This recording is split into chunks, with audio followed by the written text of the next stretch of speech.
各位好啊，有冇試過咧買咗一堆書返屋企，小朋友揭兩件，跟住就唔睇啊？其實培養小朋友閱讀嘅習慣咧，好容易㗎咋。今日同大家分享下啦，就係用2個星期形成咗4個快樂嘅步驟。點解2個星期？我哋拆解一下啦。嗱，第一，我哋可以利用圖書館嘅資源啦，帶小朋友去揀書。所以第一個步驟咧，你就要親自咁樣帶佢入圖書館揀書啦。咁樣可以揀一啲繪本嘅，零壓力，淨係睇圖畫，自然咧佢就會愛上咗故事㗎啦。第二，親子閱讀嘅形式就係一個儀式，令到佢哋好開心咁樣回憶返你每一次同佢入去揀書啦，嘻哈大笑啦，佢就會回憶返同你一齊嘅快樂時光啦。第三，就係一個快樂嘅延續。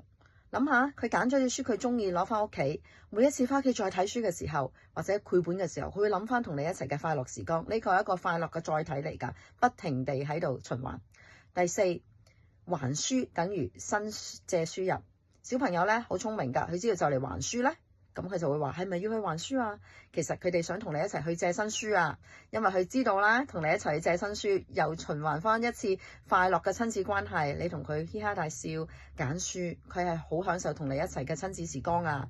所以咧，閱讀再唔係一個任務，你會發覺小朋友好中意圖書館，因為你嘅陪伴加上2個星期呢個節奏咧，佢就會好 enjoy 好喜歡㗎啦。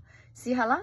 下個星期拖住小朋友嘅手入你附近嘅圖書館，再等2個星期去還書，慢慢你就會見到魔法，慢慢就會發生㗎啦！